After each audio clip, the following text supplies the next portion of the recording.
Hey, everybody, and welcome to True Crime Paranormal with the Psychic Sisters. This is Katie Weaver. I'm here with my partner in crime, Kristi Brower. Hello. Hey, everybody. Hey, excited to be here today. Yeah, we've got all kinds of things to share. Kristi, how are you? I'm doing okay. I attempted something over the weekend that it's possible maybe I've gotten a little too old to do or a little too arthritic to do. I'm sort of famous for not acknowledging my age or potentially physical limitations. I've been known to do some stuff as I've gotten older that's seriously harmed myself, and I'm 44. I'm not like old, but I am middle-aged. And this weekend, we took a road trip to Crystal Park, Montana, which is a beloved place in our family. And you go there and you hike up the mountain and you dig quartz, right?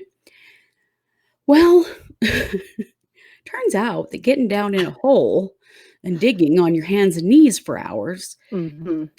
gets harder as you get older. And Uh-huh. considering that I have rheumatoid arthritis, when we first got there, I kind of had a deer in the headlights moment, like, oh, holy shit, what have I done? I don't know if I can do this. I don't even know if I can get down on the ground. And then if I do, can I get back up again? Because I have, when you have RA, you have really stiff joints. Yep. Well, I managed to get down, but Mm-hmm. then anytime I had to get back up again, it was really hard. And yesterday I joked that I felt a little like I'd been run over by a train the day after. I'm a Yeah. little better today. Like I'm doing okay. I'm doing okay. I think I'm going to recover all right. So I'll be okay. But it was one of those moments of like, oh yeah, I forgot I'm 5 years older than last time I did this, and I now have RA. Oh yeah, I know, but digging crystals at Crystal I Park, I mean, know. that's a hard, I guess I Hard to pass thought, up. if I go up there, I need to be the guy that sits in a chair with the sifter and has Mhm. other people shovel, stuff up out of the holes that I can sift and clean. Cause yeah. I was digging in this sort of cave that I built, and then Uh-huh. when it would get too full of dirt, my son and my nephew would have to take turns shoveling it all out for me because I could not Uh-huh. do it, and they weren't super thrilled about that. But oh well, Well, this is why we have children, right? that's why they were invited. Come on, come Yeah, to the party. Well, I'm glad you guys went anyway and had fun. And it that is a was it really was cool super fun. place. It's such a It is. beautiful place, and we had Mhm. the funnest little, chipmunks who obviously must get all kinds of food from people up there, Oh yeah. because we had these 2 little chipmunks, and my nephew Jackie named them Chip and Monk, and Chip and Monk, were determined to get into Jackson's cooler. And then Jack had left his backpack open, and they kept running in there and rummaging around and then coming back out, and they hung with us the whole time because Jack tripped and fell Oh. and spilled some, Pringles, and so they actually Oh. got some food out of us, and then they were our buddies for the whole time we were there. They were the cutest. They'd get so close, How and Jack would talk fun. to them, and they would just look at him really intently, and they'd come closer, and it was really cute. It Mhm. was a great time. Oh, that's awesome. Oh, I'm Yeah. so glad. How fun. Well, that is the coolest place. It Oh, is it in is. Montana at the very top of the Pioneer Byway, and the Yep. elevation is nearly 10,000 feet. And Yeah, so it's really high. it's really high. And just, pulling your wagon and hiking up the hill is a pretty good workout all in itself, Mhm. especially with the elevation that high. And And we then went digging. clear up to the top because Yeah. I insisted stupidly. Well, We were it's the going to the top top. of a mountain, and it is absolutely full of smoky quartz and clear quartz and amethyst, and it's Mhm. really well known for the scepters that it has, which is I wish I had one to show you. Have you got one in front of you? Yeah, this is a scepter. Sorry if I get in front of the camera. There we go. This Yep, is a that's the scepter from scepter. Crystal Park, Montana. That is Mhm. I dug that up there my very own self. Yeah. Yep, so a scepter, basically, if you're not seeing this and you're listening, is, it looks like a queen's scepter, right? It has a Mhm. crystal that is thinner and longer, Yeah, or like the not, handle. but then yeah, and then a larger, like, point at the top. Yeah, this one is a Really smoky cool. amethyst. This is my prized possession, this stone right here, Yeah. as it is the biggest thing I've ever dug up. Oh, yeah. And, people pull prizes out of there. Sometimes you go and dig all day and come home with a lot of little things. Sounds like that's what you guys That's did. pretty much what we did, yeah, and it was all clear. We didn't really get into we got a tiny bit of smoky, we didn't get any amethyst at all. No amethyst. Ah. Well, anyhow, if you guys are ever looking for a cool place to dig, and what it costs to dig up there is $5 to park. Yep, That's it. that's it.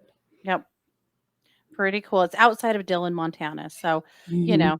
And maybe someday we should go up there and dig and do a live. That'd be really fun. You should That'd be really fun. definitely You talk can't into do a live that. up there though, because there's Oh, yeah, no no. cell No service. service. That's right. No, and there hasn't ever, but no, but we could make a video. Anyway, so just so you know, that's a Yeah, cool place. Well, I'm it glad you is. lived It's a through very it fun and place. everything. I did. I wondered, I'm like, if I'm down for a week, I can't do this again. But today I'm quite a Yeah. bit better going, "Yeah, okay, I can do it." Yeah. Well, good. Well, good because we were planning on going again this fall. I So, know, and I want to.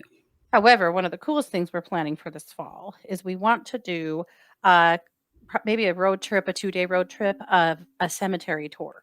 Yes. So we are working on there are some really cool old cemeteries around us in Idaho and Montana, and we're working on putting together a list of places we want to visit and graves we want to visit and stories we want to tell you. So that's going to be coming. We're Yeah, not entirely sure when. It'll probably not be October until maybe?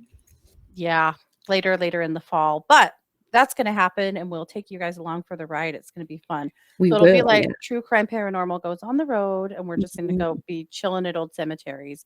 mhm. Our mother was an old cemetery aficionado. She sure was.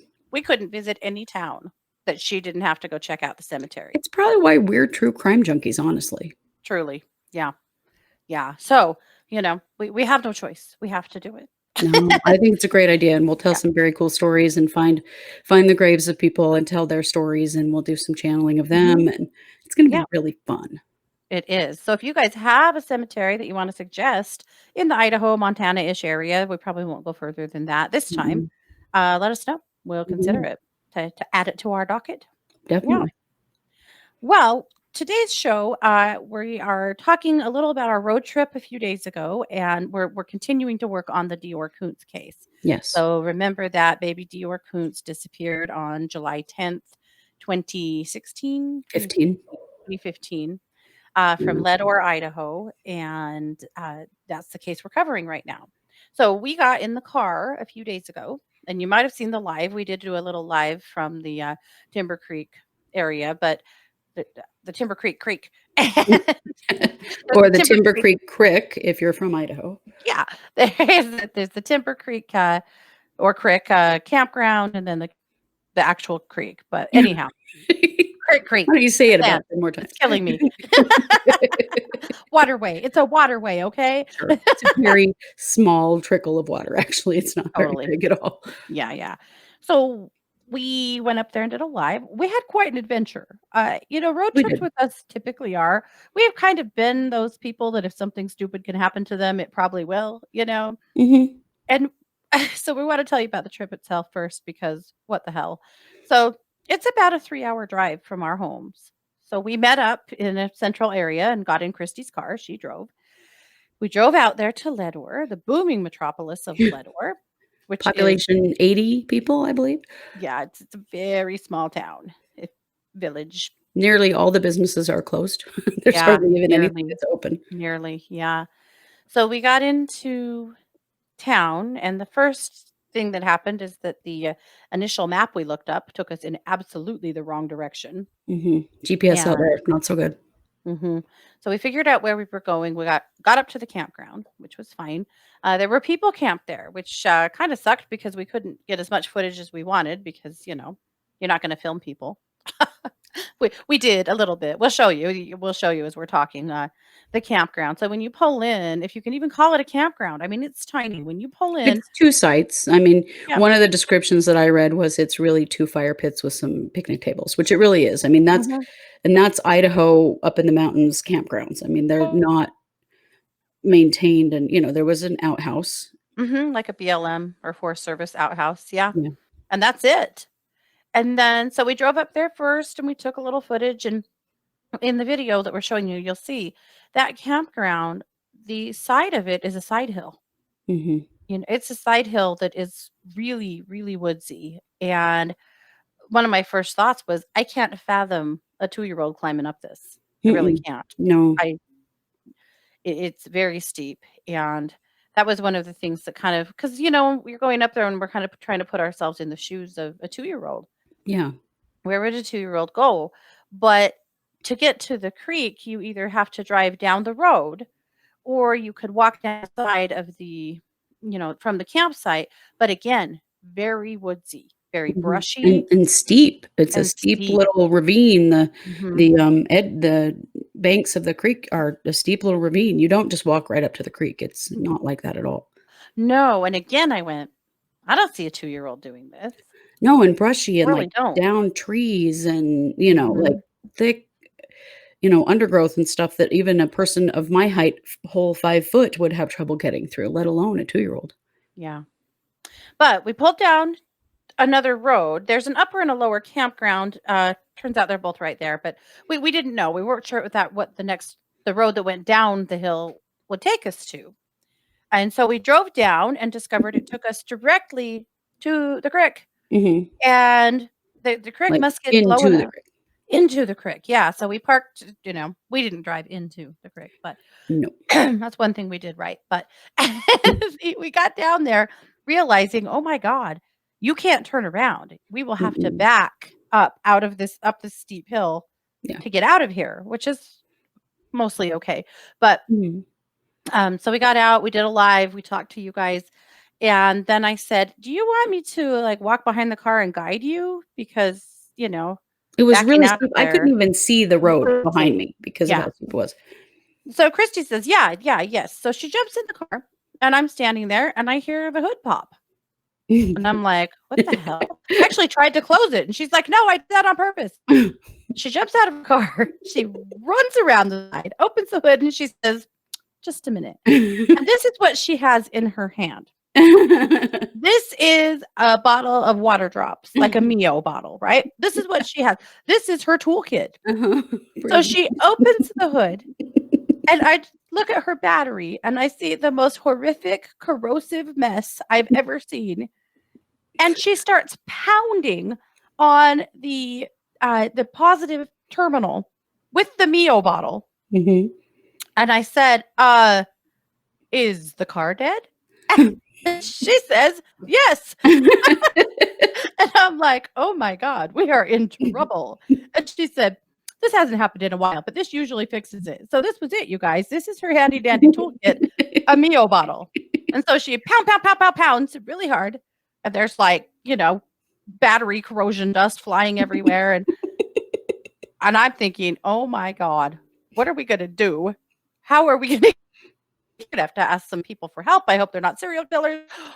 Oh, Jesus. So, anyway, she gets in the car and it starts right up. So, she Hey, is the I know. master at fixing the car. So, anyway, you know what she's getting for Christmas? A toolkit, for God's sake, because this is not a I tool. don't actually have any tools in my car. Well, the other thing that you missed is on the way to the campground, Yeah. you take this road that is really just a path of big rocks. I mean, I don't know how Mm. else to say it. And so it's bumpy and vibrating, and we're going along, and all of a sudden I hear this boom like a gunshot, and it was my rearview mirror falling off and hitting my gear Yeah. shift. Gave me Scared a the heart attack. crap out of us. It flew off of there. Yeah. So, turns out it gets loose sometimes, which I did know that, but it hadn't fallen off in a while. My car's been okay for a while. I kind of forgot about these problems. So, in order to back up out of the creek, I had to get the rearview mirror back on too. So, Yeah. I did Yeah. though, and then Katie guided me, and I got up out of there okay. Yeah, she did. She did. It's a great guide. I'm like, "Do this. Do this." Just tried to tell her how to turn her wheel. I don't know. It worked. We got It out. worked. We got out. Yeah. But So then we the drove. thing. Well, Oh, as we were in the campground though, also our gas light came on. oh yeah. There And was see, we might not be allowed to take road trips after this. yeah. The gas light came on and she's like, "It's okay. We've got 72 miles." Well, it's only like 8 miles to the campground from Leadore, but Mhm. it's like a 40-minute drive because you're Yeah. on these horrible Cover roads. the So roads. we make it back to Leadore and on fumes, I think, but we make it. We're We fine. did. We did. We're good. We pull into the gas station and the gas pump itself is wrapped up with tape Caution and tape. is yeah, like caution tape and is defunct. Also, we discover the gas station is actually closed indefinitely. Yeah. So that's not going to work. And now, oh my God, we are in Leadore and out of gas. Now what? Because there's nowhere. There's nothing for You'd have a to drive quite gazillion a miles. salmon. Yeah, which is quite Mhm. a ways. So I ask, I do what any smart kid does. I asked Google to take us to the nearest gas pump. Turns out there was a gas pump next door from where we were. It's not a business, it's just a gas pump. But there was one. Mhm. So we pull up to it, and there's a car that looks like it's pulling into the gas pump. So we sit and wait, and they don't do anything. We wait more, and nothing happens. So we finally pull up a little further, and I went, I don't know if anyone's in that car. So Kristi pulls right up to the pump, kind of cuts them off, but they weren't Mhm. doing anything. And then we realized there's a person in a driver car that is passed out or Like, slumped dead, over in the front slumped seat. over, no shirt on. It was like it was a man, but anyway, anyhow, and I went, oh my God, is that person, are they okay? Kristi's like, well, maybe they're just looking down at their phone. And I went, I can't see them breathing. Like, We this is sat there not for a minute, and they weren't right. looking, like, they were not looking at their phone. No. So Kristi gets out. I'm like the big coward in the car. I'm definitely, the Shaggy and Scooby of this organization. And Velma, gets out of the car. I'm definitely the Velma. So I get out of the And car, and I go up to the window, and it's rolled partway down, and this guy is just slumped over in the driver's seat with his eyes closed, with some weird eye drop thing on his sitting on his pants, which, made me question what he'd been taking. And I said, "Hey, are you okay?" No response. I'm like, "I don't wanna touch this guy. I don't wanna reach in there. I'm freaked out. What if he's dead?" I don't know. Anyway, he looked dead. he did. And so I'm like, "Hey, man, are you okay?" And then I yelled, "Hey, man, are you okay?"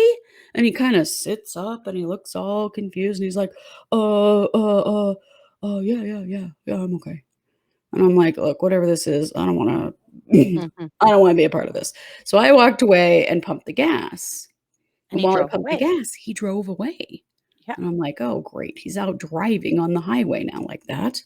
Well, I had undone my seatbelt and was opening my door because I'm like, oh my gosh, this guy is dead. And I made Kristi go up there by herself. And oh my goodness, you guys, we are chickens. I'm a chicken, huge chicken.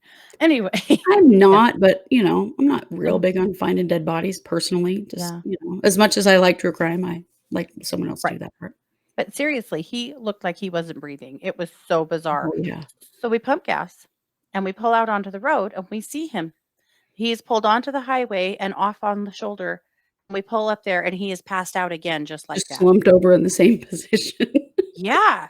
And so then we go, okay, we have to call the sheriff because this Mhm. guy is either having a medical emergency or he is so inebriated he's going to hurt himself or somebody else. Yeah. So we go back, we get his license plate number, all ISP, that's the Idaho State Police, and answer their 40,000 questions. And and then we turn the car around and come back. And in the meantime, he's gone again.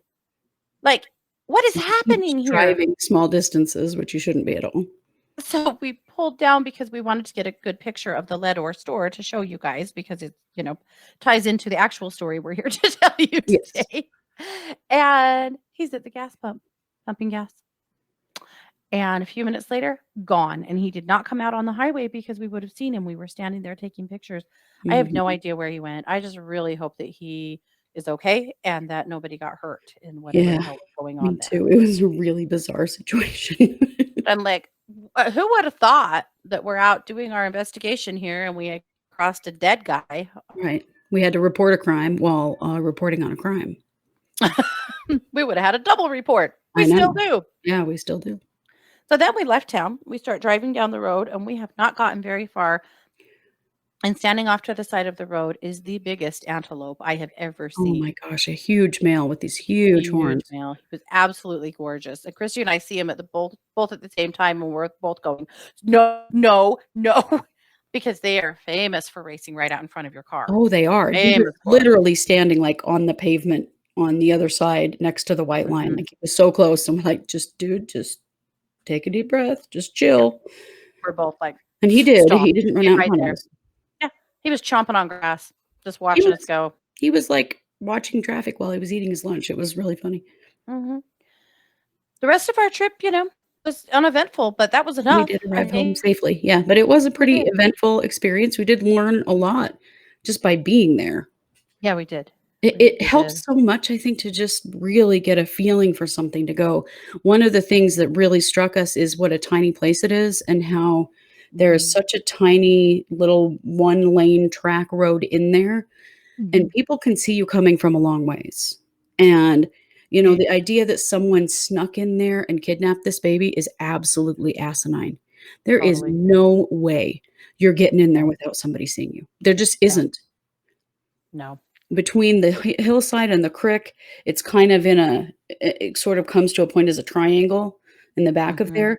There is no way, even just walking in, to get in there without someone seeing you and to grab a Yeah. child who would then scream and to get out of there Mhm. without getting caught. No way. Mm-mm. No, It not is at not all. happening, and you'll see Not it in the video about what a small place it is, but that yeah. we watched the people who were camped there watch us pull in and pull out, and we pulled in and out twice, and I really kept Mhm. expecting one of them to come and say, "Can we help you?" Mhm. Because they were watching us because we were right there in their camp, like, you can't Yeah.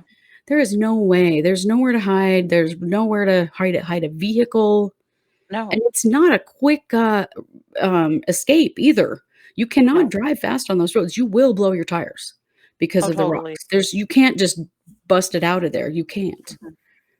So it that really, for me, solidified, no way did somebody come in there and steal that baby and no one saw it happen. There it did not Right. happen. But also the creek. The Yeah, creek is full of deadfall, yeah, brush, very shallow spots. yeah. I can't for the life of me imagine a kid getting falling into that creek and of course they searched the creek multiple times and didn't find anything, but I can't imagine thinking that any child could get very far, you Mm-mm. know, or at least their body would be discovered because there were so many You'd get hung in up the on area that something. right, in the area that we explored that was just right, down from the campsite. There were many, many things that would have, gotten a kid would have gotten stuck on, a body would have gotten stuck on. Yeah. The idea of him getting lost in that creek is implausible to me. No, I mean, it literally was inches deep in some places and Mhm. maybe a foot at the deepest that I saw. I mean, it's not deep water at all.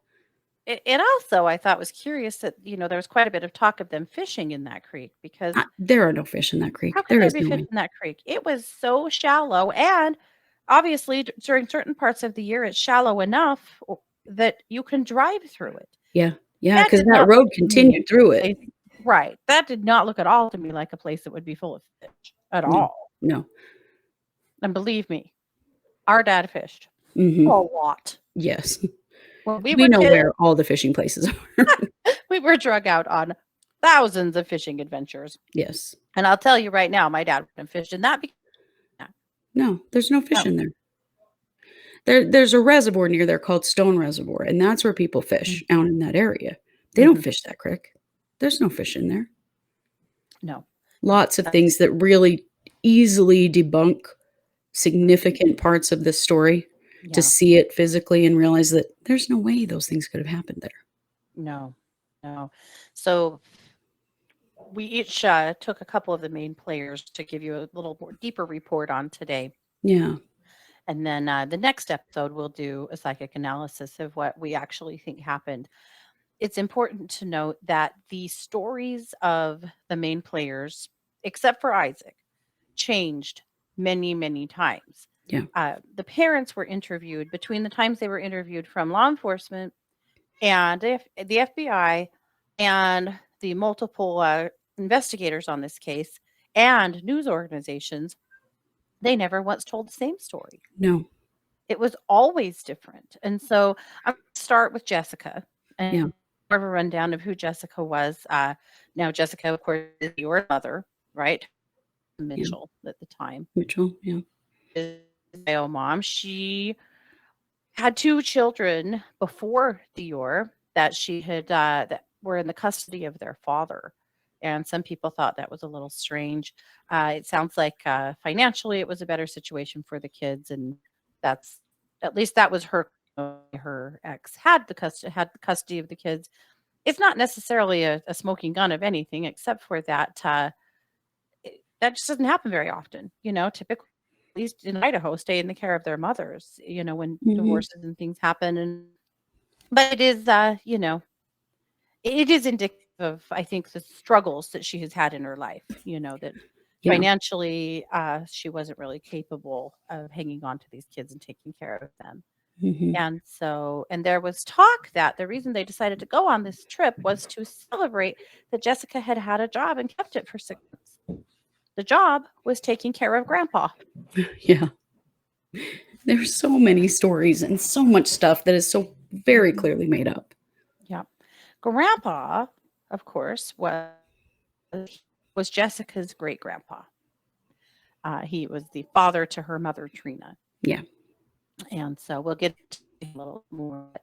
That's the situation with Jessica. So she and Vernal were not married; they were just together, and Mhm. they were living in a basement apartment below their aunt and taking care of Grandpa. That's what she was up to. Yeah, and Yeah. her little one, of course. Mhm. Um, so Jessica at first said that they were going to explore the campsite and asked Grandpa to watch the baby. And then when they came back, he was taking a nap and said he didn't know that he was supposed to watch the little one and he was gone. That's changed many times since then, but that was Yeah. what she initially told law enforcement. She also, there's some big questions about when they actually arrived at the campground because Mhm. they were dishonest about that as well in the beginning. And that's another part of the story that doesn't make a whole lot of sense. When they actually got there, she also had said that she had never met Isaac before. Yeah. Later on, she admitted she had been to his home 5 times, Mhm. so she did know Isaac. Yeah. Just a lot of lies and inconsistencies there that didn't make very much sense. I The week after, or within the week after that Deorr disappeared, they were at an FBI office in, I believe in Pocatello, Idaho, talking to law enforcement there, and when they left there, they went to a sex shop and bought some sex toys. And the clerk in the shop recognized them from, all of the media flurry that had been happening Right. and was just confused by their behavior because they were laughing and joking and playing and acting like they hadn't a care in the world. And literally, there were still search crews in Leadore combing those hills looking for their son, and they're living it up in a sex shop. Yeah. And people were very concerned about that kind of behavior and weren't really sure what that was about. Yeah. But it was concerning enough to the person who was working in the shop that they contacted law enforcement and said, "I just want you to know that this is happening, that this Yeah. happened. And what the hell? Is this how grieving parents act? Is this how people whose child is missing and there are search crews still combing the area are behaving?" It is just all really strange, really strange. So, of course, they did what they did in Leadore. They came home. They did camp there for a little while and continue to look, but it was just, all of the strange inconsistencies in their stories. Eventually, going back home to Idaho Falls, they broke up. So they broke up, and actually, they broke up after they were named suspects because they Right. were eventually suspects. And when they were named suspects, they broke up. Vernal took a job as a truck driver out of state, and within the year, Jessica was remarried. Yes. Yeah, that took her family by so much surprise that her mother said she didn't even attend the wedding. Yeah. She was so thrown off by that. Everything is just so incongruent in this case. It is. It is. There's so much unknown here. So much that we just I don't Yeah. know that we'll ever really know truly what's true because these folks have not told the truth from day one.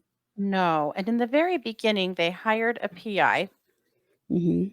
and they didn't hire they said they hired a PI. The PI says he was never hired, that he was working on out of his own pocket Uh-huh. because he was, interested in finding this kid. So remember, Deorr disappeared on January or July 10th. So this letter was written on September 25th, so just 2 months later. So this is written by the first investigator out of Montpelier, Idaho. He says, "Dear Deorr and Jessica, as I previously informed you today via my text to your cellular telephone at 8:31 a.m., I am withdrawing from the investigation because of circumstances beyond my control, including but not limited to a breach of trust on your part concerning your refusal to allow me to make this case national. I am perplexed as to why you did not want me to advertise the $20,000 reward. I was willing to put up personal funds in hope that the public could provide information leading to the whereabouts of your son. When I agreed to assist you, I informed you that I would work for you out of my pocket expenses. I was willing to forego my normal hourly fee. My stipulation was that both of you would be absolutely truthful. I told both of you that if I felt you were not telling the truth, stalling me, or otherwise misleading me, I would withdraw from the investigation. In Yeah. my professional opinion, both of you lied and misrepresented the truth and the true facts that could solve the mystery of your missing son. There are other aspects of this case that I cannot go into at this time, but simply put, I believe that the searches will all be non productive. The searches are only used by you to cover a possible crime that one or both of you may have committed. My suggestion is that you fully cooperate with the Lemhi County Sheriff and tell the truth. I do not appreciate the fact that one or both of you are spreading rumors that you have paid me. I have not received reimbursement to cover my expenses. I also feel that you are exploiting the public for financial gain. How can you live with yourselves? Sooner or later, the truth will come out. And that was written by the first investigator, Frank Vilt. Yeah. Well, So and what he's he, talking about there is that there was a massive GoFundMe mhm, for this family, like over $100,000, wasn't it? yes, It was a huge GoFundMe. a huge GoFundMe. Locals, so well, people all over the country were determined to help find this child. And so, yes, an enormous amount of money went into a GoFundMe to hire investigative services.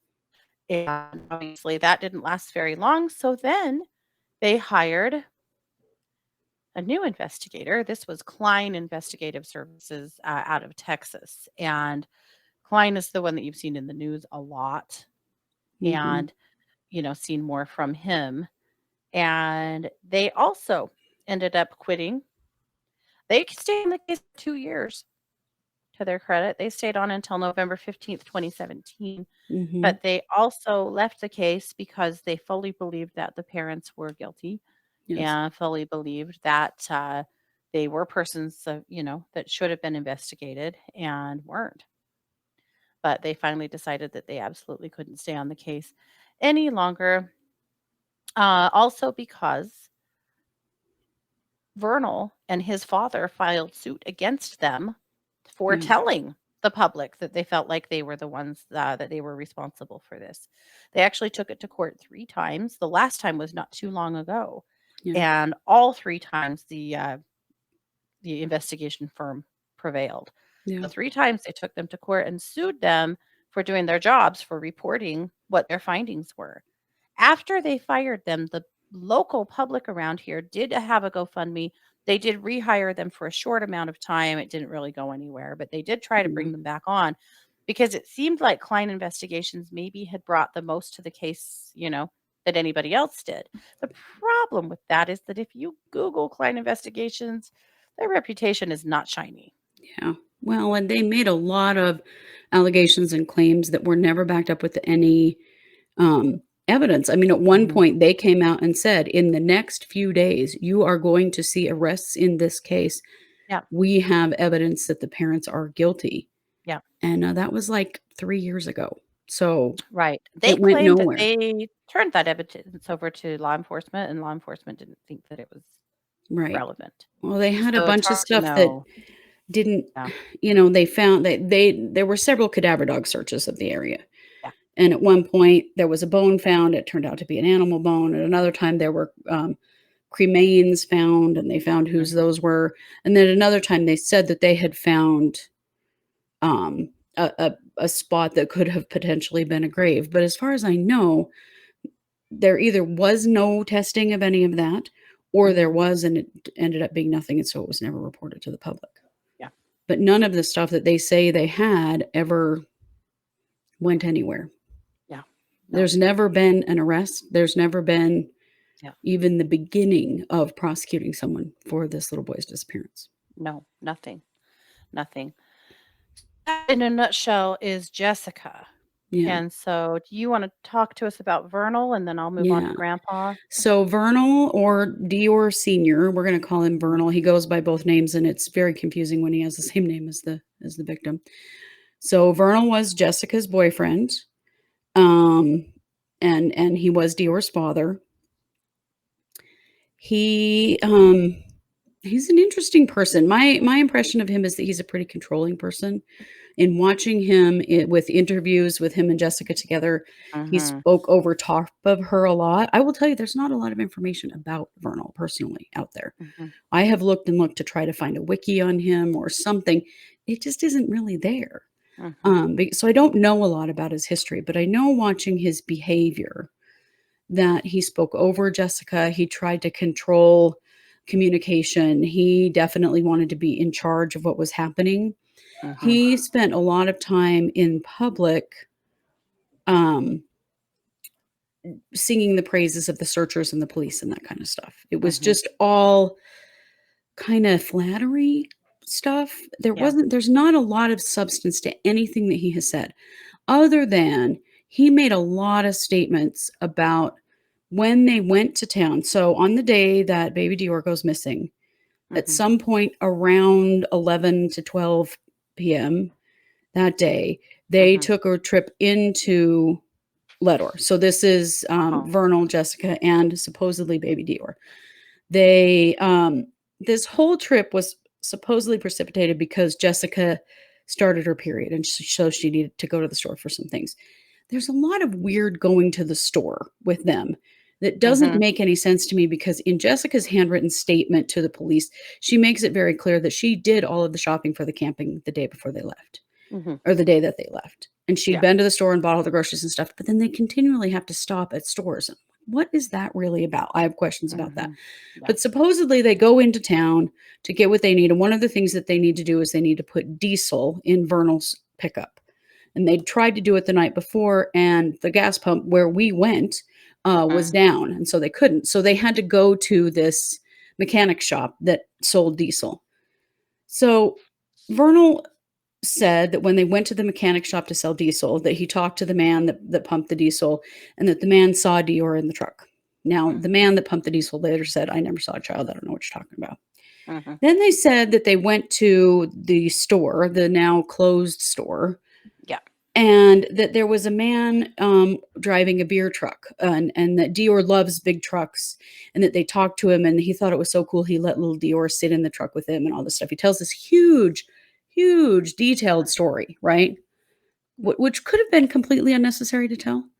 Um, well, they tracked down the delivery guy for that day. I mean, it was some of this was like, you really think they're not going to check your story, dude? Right. Well, they did check his story, and the guy's like, yeah, I was there that day. He said, it's completely against company policy to let anybody sit in the trunk. I would never have done that. And he said, I parked behind the store for deliveries. I Mm-hmm. don't interact with the customers. I didn't see those people. I don't know what you're talking about. Yeah. So then they talk about this other man that they talked to, some man with red hair that he talked to forever. Here's the weird thing about that whole trip. Okay, it takes like 40 minutes to drive the 8 miles from the campsite to town. Mm-hmm. Maybe a They little less in a truck. maybe a If it little took less us in a 40 truck. minutes in a car, in a big truck with big tires, maybe they did it in 30. Maybe Yeah. 30. But I mean, Yeah. it's not a fast trip. No. According to, no, we're not even going to share the timelines because they're so confusing and they're so conflicting. Mm-hmm. But basically, from what they're saying, they spent an hour at that little store. Mm-hmm. Why? It's a Right. tiny little store. It's certainly not a place you can um, spend an hour in. Now, they did make 2 Right. purchases in the store. There were receipts for both of those purchases. Mm-hmm. But there is some time loss there. And I Mm-hmm. think that's a really key part of this story, is that there's Mm-hmm. lost time there. There, Mm-hmm. there was no need. They were running into the store for a couple things and to get the diesel. They could have done Mm-hmm. that whole thing in 15 minutes and been back out to camp, right? Yeah. And they were out to the camp supposedly later than they had told their grandpa that they would be, because he was waiting for them. But Vernal made up all these stories Mm-hmm. about all of these people that saw baby Deorr with them. Yeah. And Every single, literally nobody. none of them. Nobody. There was a None of story them about remember him. the creep with a Jeep. Yes, yes, the guy with the Jeep that was supposedly in the store and was staring at Deorr the whole time. They made this big Mhm, story up about that. It was a Jeep Rubicon, and then this mhm, whole thing happened with the Jeep Rubicon where, there was someone who reported a similar vehicle with a similar man in, Swan Valley.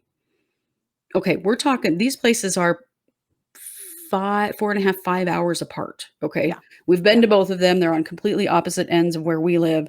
yeah. They're not close to each other at all, but that happened the Oh, same weekend, and so then people freaked out that there was this person driving around and they were calling him the creep in the Jeep, and they finally eventually found the guy in the Jeep Rubicon, and he didn't do anything to anyone. no. Um, but, you gotta know this is a tiny little town. There are no surveillance cameras anywhere, no cameras.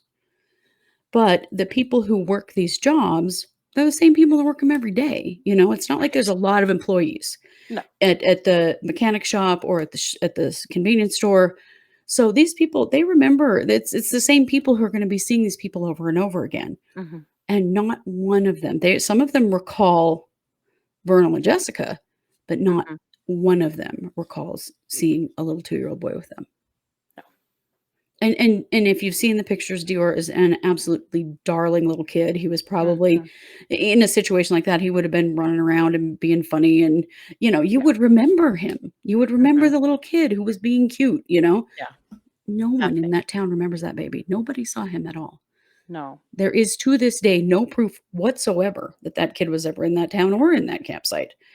Um, No. so that told me a lot about Vernal's character right Yep. there, that he and these stories change over time. He's told a bunch of different Mhm, versions of them, but they went back to the people that supposedly saw that baby, and none of them ever did.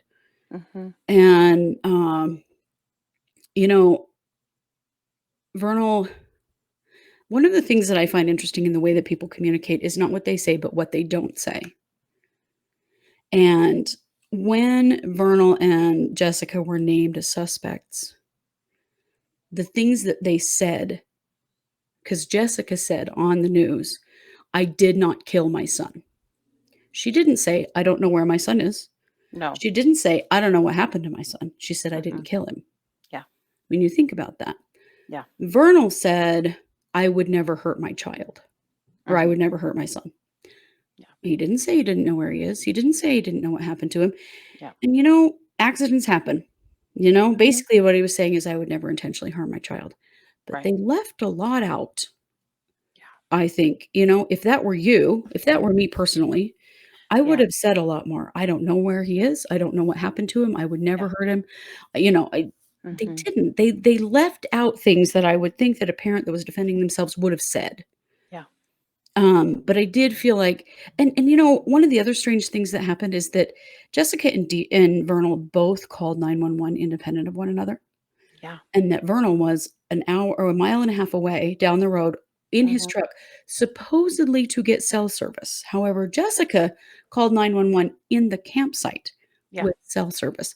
Yeah. Why did he have to drive a mile and a half down the road to get cell service? We Right. had cell service in the camp. We did. We did a A YouTube Facebook Live in the Live. Yeah, or camp. a YouTube Live. Yeah. I found that very interesting because Jessica calls 911, finds out they're already on the phone with her husband. Mhm. Wh Why? Mhm. Why were they in separate places calling 911 not at the same time together as the parents of this kid? Yeah. I found that very sketchy, and there were a lot of things in the statement about that day about Vernal driving down the road and coming back more than once, and I found that interesting. And why? What was he doing? Why did he keep coming and going? There were some statements made that he wasn't actually there at the camp when the baby went missing, and then some stories that say that they were fishing together and that he was there, but there are actual some other statements made that he wasn't even in camp when they discovered. So that's one of the things I find really strange is that there were so many different accounts of where Vernal was at the time that the baby was discovered missing. Mhm. And why did he keep driving down the road and coming back? Mhm. And I can't imagine if my spouse and I discover our child missing, we go searching, we can't find him, why are we not in the same place at the same time as we call 911? Mhm. For them to have called separately, independently, and didn't seem to know that the other one was calling, Mhm. that's weird. My only thought on that had been if he drove down the road looking for him. But a mile and a half? Right.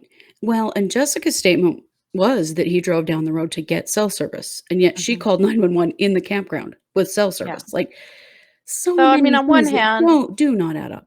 right. I mean, on one hand, did they just panic? Right, which Maybe, I think is but possible. yeah. But it doesn't Baby Deorr being in camp that whole day doesn't really track. There's Mm-mm. lots of stories about what time everybody woke up, if they did or didn't make breakfast, what people were doing that day. None of it adds up. But Well, let's and take none a of it look really at includes Baby Dior. no, none Like, of it. in all those timelines, you don't actually see, "Oh, Dior was doing this," or "Dior was taking a nap," or "He was playing Mhm. over here." He's not in the timeline. No, It's no, weird. it is weird. Well, let's take a look at Grandpa. Okay. So, Grandpa's name was Bob Walton, Mhm. and he was old. He was 76. He was confused. He was on oxygen. Jessica and Vernal had been taking care of him. He wasn't in great shape. Mm-mm. Now, supposedly, this camping trip was his idea, and he had invited Isaac without letting them know that he had invited Isaac. Which, again, everything that we've been told about this case, you have to take with a big grain of salt. Right, because Uh, everybody told a different story about why they went on this camping trip and why they went to this place. mhm. One thing Isaac says is that Bob had been drinking a lot of whiskey on this trip. So Mhm.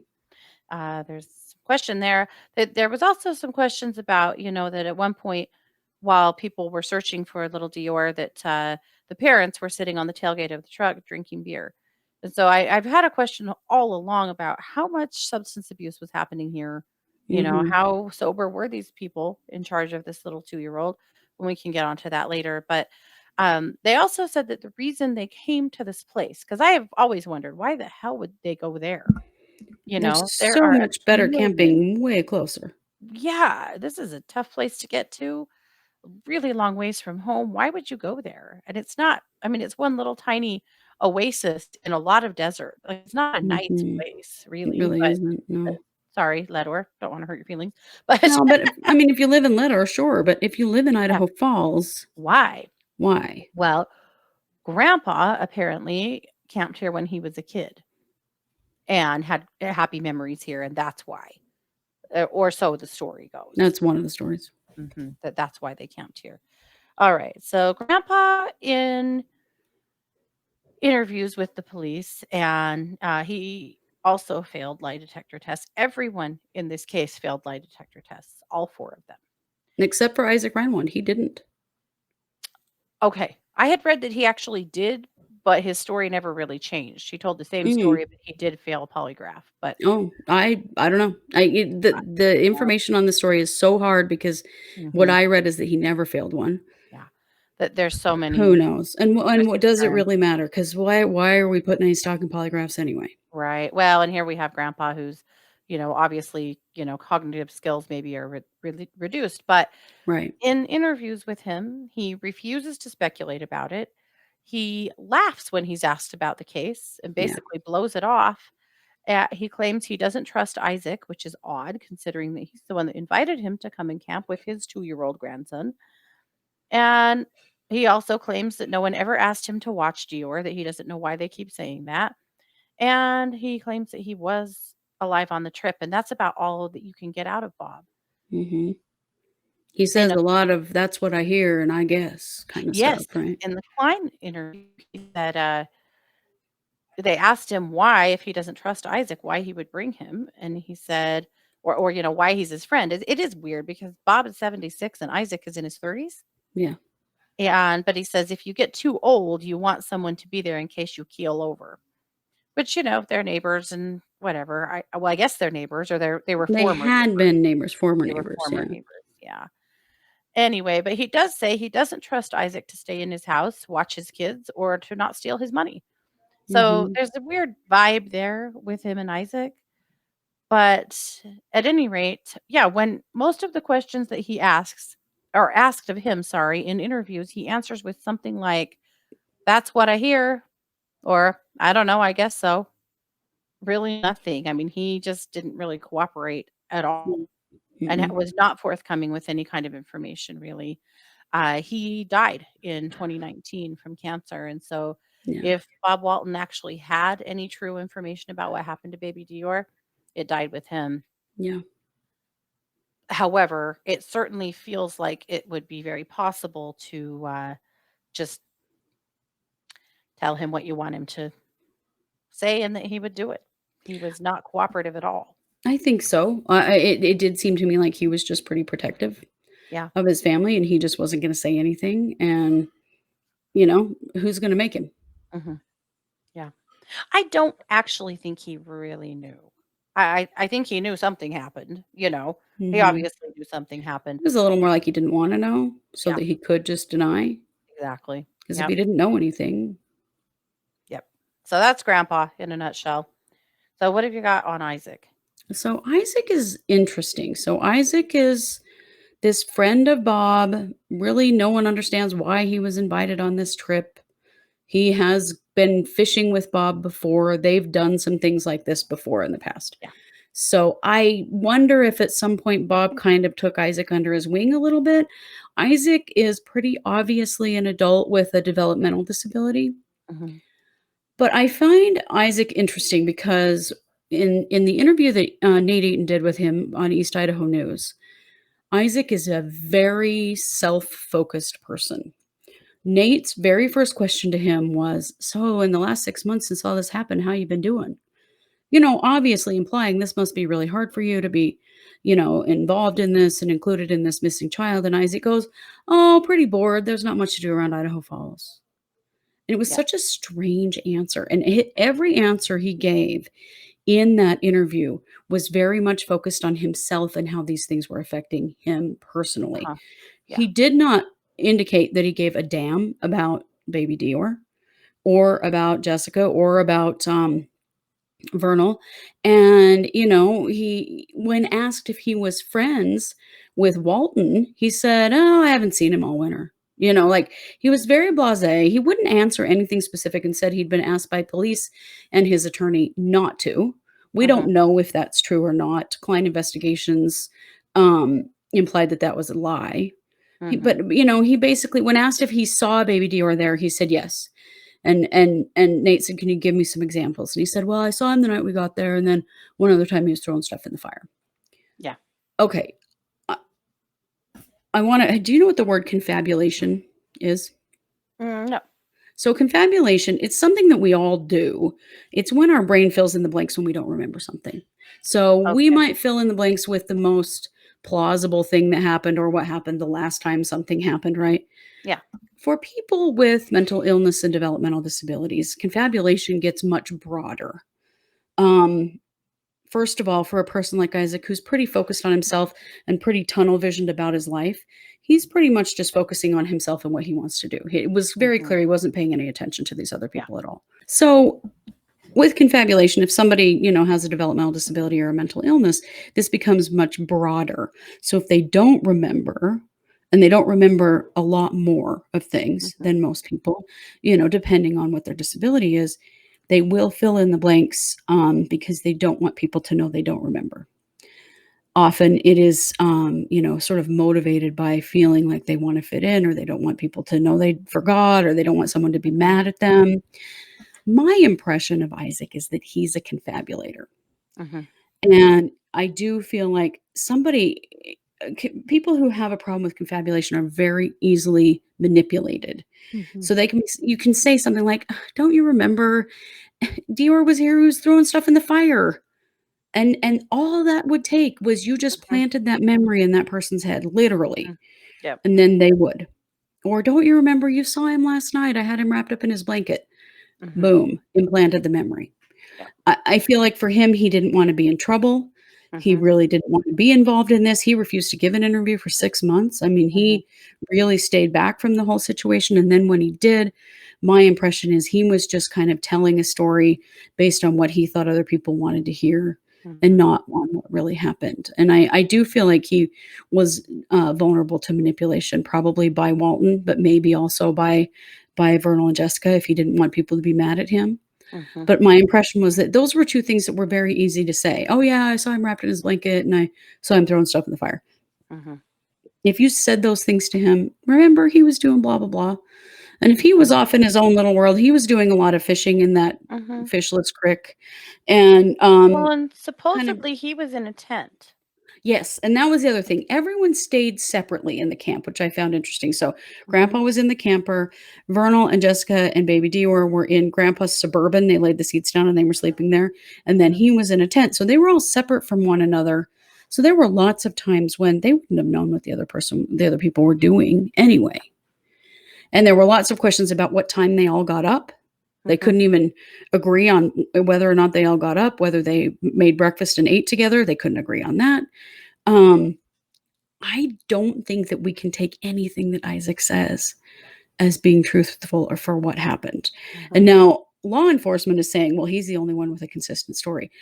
That's kind of Right. why I feel that way, Yeah. honestly. But I feel like he was very focused on himself and what he was doing. I don't think he gives a damn. That my No. impression of it is he doesn't care at all. No. Nate Eaton said, "Well, do you want baby Dior to be found?" And he goes, "Well, yeah." It just there was just no emotion behind it. Can you imagine being present for a child going missing and Yeah. how that might tear you up and you rack your brain for what you remember Mhm. doing and seeing? And there was none of that in him. No No. emotional connection to this at all. And No. I found that really troubling. Agreed. Yeah. And I do feel like I don't know that you can really take much stock in what he had to say. Mhm. I I agree with suspect that. that he's a person that really stays focused on what he's doing and what he wants to do, Mhm. and everything else is just sort of noise on the edges, and that he Uh-huh. wasn't really paying attention, and that he truly Mhm. probably didn't even know. Yep. Absolutely. And I think they knew that he didn't know. You know, Mhm. I don't think that he witnessed anything. I don't think that he Mm-mm. really did know. And No. and so yeah, it was easy to just kind of go, well, this is what happened. You know. Yeah. Well, and at one point he did say something about that there was an accident, and then he rolled that back. But Mhm. that's the most he ever said. Yeah. But a very interesting person, but just not, I don't feel like, not reliable. And that's the problem. I don't think any of them are. No. None of them are reliable. No. How are you cannot get the truth out of these people. You never will. No. No. And without finding an actual body. Yeah. Yeah. Yep. And the public has been outraged. Yes. Outraged that there has never been an arrest. The public has been they still are, Oh yeah. There were even just now. vigils on the 10th of July for the 5-year Yeah. anniversary, and there was a lot of action in the area Mhm. regarding this case. Mhm. And searches, People they research every year. Yep, every year, and people are still furious that this case has gone cold and that there's a new sheriff in Leadore that because a lot of people were very unhappy with the old sheriff and the way he handled this case. But the new sheriff honestly has nothing to go on, Mm-mm. you know? And so at this point, this is just a cold case for, all of the reasons we outlined. So that's that's it. I mean, if you really want to dig way down the rabbit hole of this case, and we, in 3 episodes, we could do 10 episodes on this case. And honestly, I And all just it don't does even is want just to. spin you in a circle. Like, it's Yeah, not even worth it. I watched it's so much not. stuff yesterday that's so conflicting that's really Mhm. aggravating. But if you want to go to a site that has a lot of good information and you want to watch a pile of interviews and check it all out, because some of you might, there's a website called justiceforbabydeorr.com. And Deorr is Deorr. So And if you're justice, wondering, that's a kinda common name in Idaho. I'm yeah, sure people are that's like, "I've never heard that name before." yeah.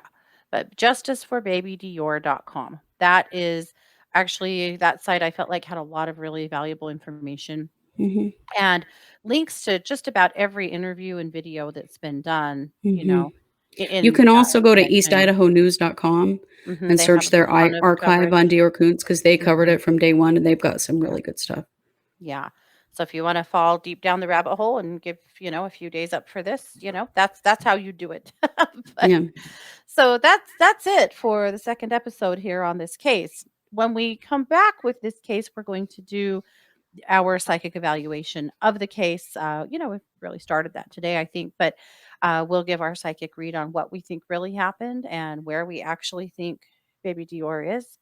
Yeah. and that will be coming next time. So Mhm.